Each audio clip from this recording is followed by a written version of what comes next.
Fumio Sasaki used to live a stressed life at work, feeling insecure, and constantly comparing his life to others. Until one day, he decided to start anew, change his routine, and embark on a new phase. Sasaki transformed his life when he embraced minimalism and wrote the book Goodbye Things to share what he had learned. The book goes beyond minimalism and reflects on our consumption patterns and expectations for our lives. In this video, we share 15 teachings and tips from Fumio Sasaki. This will be the push you need to live with less and have a simpler and happier life. Welcome to Quinta Essência. Number 1. Goodbye Things. In his book, Sasaki focuses on the intimate, almost philosophical aspect of the process that led him to adopt minimalism as a lifestyle. One day, he looked around and saw an apartment cluttered with junk, collections, and objects that were supposedly accumulated to bring him happiness, but in reality represented a burden. Sasaki was an insecure, stressed individual, and ultimately, unhappy. He came to the realization that the things surrounding him were part of the problem, not the solution, and he got rid of everything that bothered him. By the end of the process, he was a different person, healthier and content with his own life. Number 2. Minimalism, a challenge. The minimalist movement challenges the rampant consumerism we're accustomed to and promises to bring a better quality of life. Having fewer things saves time, money, and effort. Minimalists value restful moments, time with family and friends, and have clearer priorities for their truly relevant activities. This reduces stress and anxiety levels, resulting in a happier life.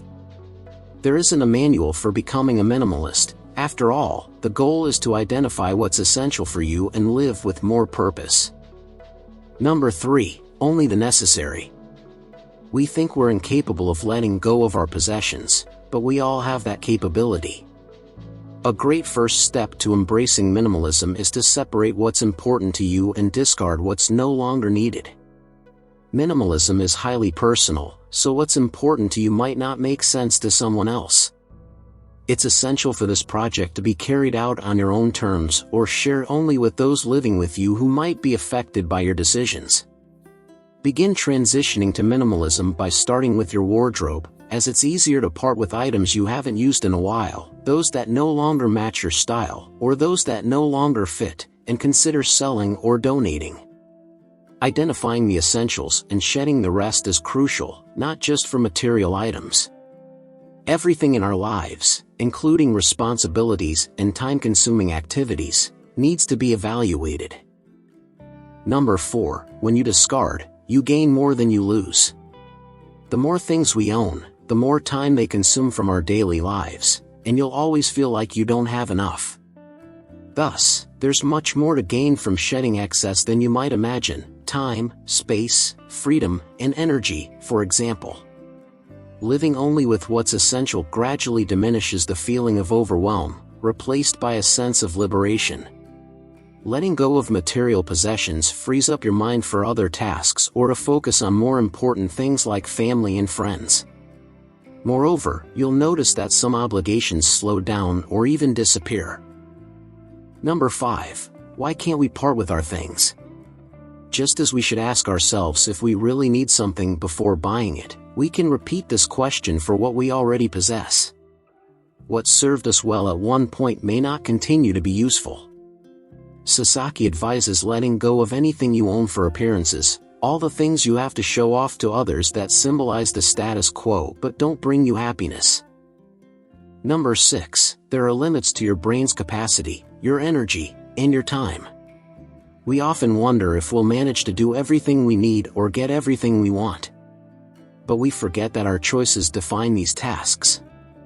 When deciding what to do and what to have, remember that it will require your limited time and energy. Number 7. Discard something now. We think we can't become minimalists until our lives are stable. But, in reality, it's the opposite. We won't find peace until we live a minimalist life. It's a matter of practice. Understand that no one becomes a minimalist overnight.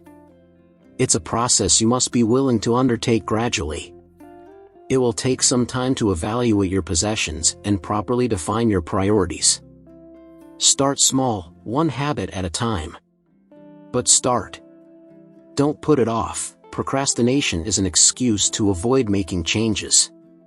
You can begin by parting with duplicate items and things you haven't used in the past year. Number 8. Opening new spaces. After you donate or discard something, it's no longer a part of your routine and opens up new spaces. And if you ever need what's gone, remember that it's a momentary need. You can borrow or rent. Number 9. Start with things of lesser use. Letting go of what we've held onto isn't always easy. A tip is to rank items based on how much you value and use them, and start discarding those that make the least sense to you. Number 10. Minimize anything you have in multiples. It's easier to reduce what you have in quantity. Identify similar objects in your home that serve the same purpose, keep your favorites and discard the rest. You don't need identical clothes, 5 pairs of scissors, 5 pairs of gym shoes, 10 bread knives, 15 glasses, 7 headphones, 12 pens, etc. Number 11. Get rid of what you haven't used in a year. After a year without using something, it's no longer useful to you. If you're unsure about discarding something, ask yourself when you last used it. If it's been over a year, discard it now. Number 12. Differentiate between what you want and what you need. In a world constantly encouraging us to desire things, distinguishing between want and need is crucial. Advertisements come in increasingly diverse forms, leading us to believe we need things we didn't miss a month ago. Knowing what's truly necessary for you will save you a lot of energy and money. Number 13. Take photos of items hard to part with and keep memories. There's nothing wrong with enjoying what we have. In fact, if we have something, we should make the most of it. But if something you like isn't being used as it should be, donate it to someone who will appreciate it more. A photo of what you're donating can serve as a good memory, if that's important to you. Number 14. Minimize first, organize later. Instead of relying on organization techniques, you should first focus on reducing the number of things you have. After doing that, your space will naturally become less cluttered, and the cycle of mess will be broken. Organizing is much easier and quicker after minimizing. Number 15. Replace clutter nests with empty spaces. Identify areas where clutter begins to accumulate and choose what should stay and what can go. After creating space, keep it empty. Don't fall into the trap of filling it with new things, which will soon become new clutter. If you enjoyed our video, don't go anywhere because we have a great final bonus tip for you. Before we continue, please give us a thumbs up, subscribe to the channel, and hit the notification bell so that this and other videos from Quinta Essência reach others as well. In the comments, let us know what you think about the minimalist lifestyle, and now, let's check out our bonus tip. Number 16. Bid farewell to who you used to be. It's not that a minimalist has nothing, they have what is essential. And their needs change according to their personal changes. Clutching onto things from the past is like clinging to an image of oneself that no longer exists. If you're